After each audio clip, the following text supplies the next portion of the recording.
Hello, my friends. It's May 18th, Saturday, May 18th, 2024, and these are the three big stories for today. So, over the last 2 or 3 days, President Putin and President Xi got together and they were meeting in China. I wanted to hear so I knew what Putin was going to say. He was going to play this thing up, and I wanted to hear what President Xi had to say. And Xi's comments were tepid at best. It wasn't really like, we're behind you, we support you. It was the normal platitudes about our unending partnership, but it didn't go any further than that. And that's really important to understand.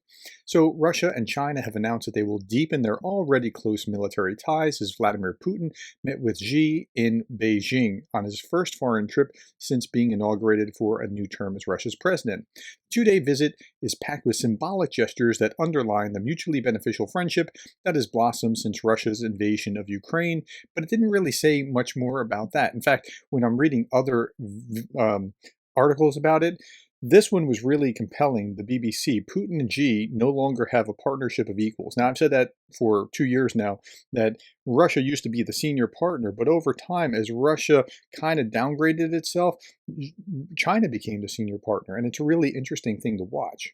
Vladimir Putin's state visit to China this week was a show of strength. It was a chance for the Russian president to prove to the world that he has a powerful ally in his corner. But did he? Mr. Xi made his guest welcome. He rolled out the red carpet. The band played old Red Army songs, and cheering children greeted both leaders as they strolled through Tiananmen Square. There was even a brief hug for the cameras. Putin declared that he and Mr. Xi were as close as brothers and went on to praise China's economy, saying that it was developing in leaps and bounds at a fast pace. But is it though?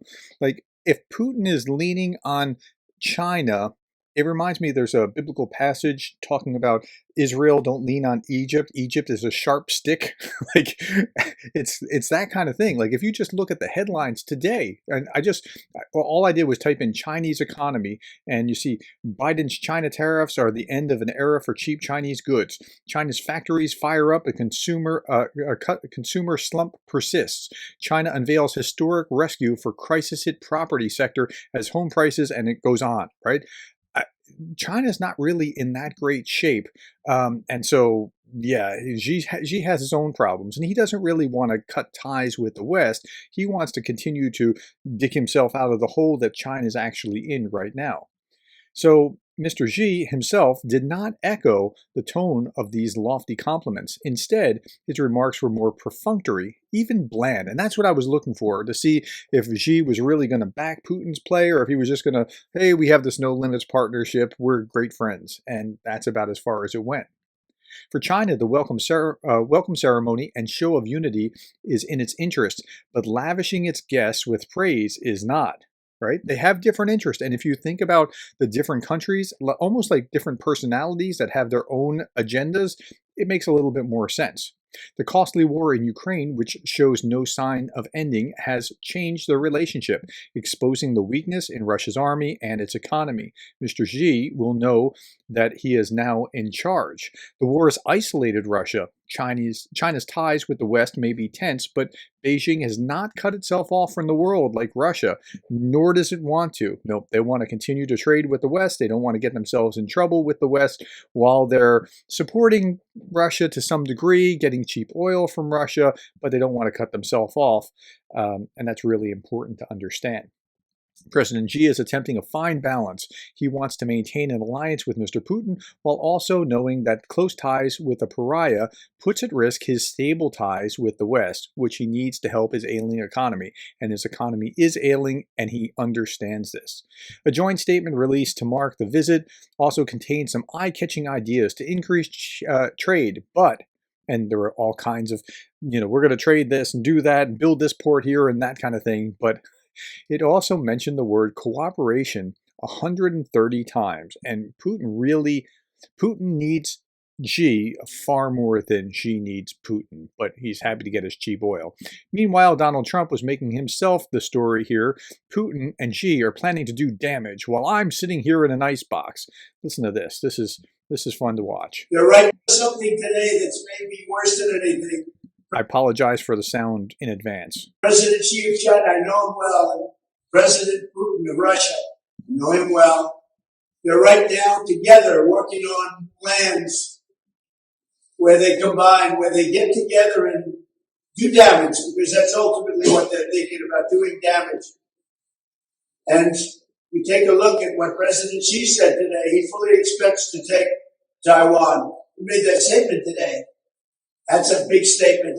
And I'm sitting here in an icebox. Well, you're sitting in here in an ice box for reasons unrelated to what's going on.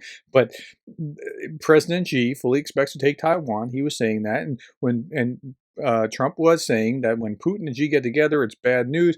But of course, Trump was making himself the story. Okay, let's look at big story number 2. Mobilization law comes into force. This is really important. This is probably the most important thing, in my estimation, that could happen in Ukraine right now. It's as important, maybe even more important, than getting this type of weapon or that type of weapon. According to the law, during mobilization, now, this was passed a week ago or 2 weeks ago, and Zelensky signed it yesterday. And according to the law, during mobilization, men aged 18 to 60 are required to carry military registration document and present it at the request of an authorized representative from the Territorial Recruitment and Social Support Center or a police officer. Within 60 days after the law comes into force, all persons liable for military service must carry their personal data, including residential address, communication numbers, and email if available. There's more to it in other articles here. Here's Politico. President Zelensky signed that law on Friday, except those who have committed to allow those in prison to be able to serve as long as they didn't, do the most serious kind of crimes. The bill, which was passed earlier in May by the Ukrainian parliament, allows voluntary mobilization of convicts, with the exception of serious crimes, including murder, rape, terrorism, drug offenses, and treason. MPs and top governmental officials convicted of crimes will also be mostly ineligible to have their sentences commuted. The Ukrainian Minister of Justice predicted that the new law will enable the recruitment of between 10 and 20,000 convicts that can serve instead of be in prison. Again, this is voluntary, and it excludes the most serious crimes. So they're not just getting off scot-free if they go and serve, if they committed murder or rape or whatever. That's not going to happen, and they're not going to be compelled to go do that. Okay, a little bit more about mobilization. Here's the Kyiv Post. The new law includes major changes to the country's mobilization drive, the most notable of which is lowering the minimum age for conscription from 27 to 25. Like, we think about it differently in the U.S. Selective service, 18, you're eligible. They're thinking about it like, hey, you got to let the population start to repopulate before you compel them to go into military service. So 27 to 25, that's a big dip down, with potentially putting tens, maybe even hundreds of thousands into play. Men previously deemed medically unfit for service are also required to retake medical examination. Now, that's partly because of some corruption that took place, where people were getting off with medical exams that they shouldn't have been able to get off with by paying doctors off. Ministry of Defense also updated the list of diseases, conditions, physical abilities used to determine military service eligibility. As for Ukrainian men abroad, the new law stipulates that they will not be able to receive consular services, including passport renewals, without military registration. The new law does not include terms for demobilization. That's because they can't. They have to mobilize more. If they don't mobilize more, they lose the war. It's that simple. They cannot win at the pace that they're going with for the long haul, unless they do what they're doing right now, and they have to do it, and they know it. In the meantime, in Russia, the State Duma Committee on Defense recommends the nullification of previously passed law which exempted mobilization for fathers of at least 3 children. So they know that they need to mobilize at a greater rate as well. And so that's what's going on there. Last little bit, Georgia is now governed by Russia, how the dream of freedom unraveled. And so just a few paragraphs here. The last hour on the streets. Now, there have been protests for weeks in Georgia, and we've been talking about it. On the streets in the Georgian capital, Tbilisi, had been violent. Snatch squads had grabbed protesters as officers beating their shields with truncheons and surged forward to push the chanting crowds away. Tuesday afternoon, the MPs inside needed to get out after passing the hated foreign agents law. They got out. The police retreated under a light shower of plastic bottles and eggs. The crowd started to sing, "So praise be to freedom be praised. Now, that's the Georgian national anthem. Now, why are they so upset about this? The legislation is said to be part of an unraveling of all that's been achieved, albeit in fits and starts, since the collapse of the Soviet Union toward more Europeanization, toward more freedom away from the Russian orbit.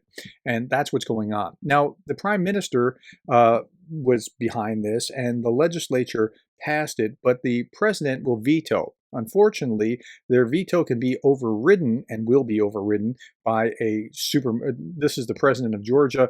Her veto will be overridden by a simple majority. That's all that's necessary in Georgia. You don't need a supermajority to override a veto. That's the way that their system works.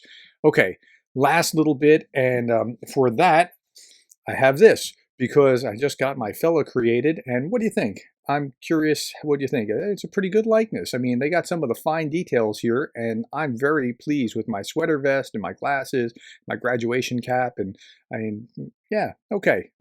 Just curious what you think. Put it in the comments below.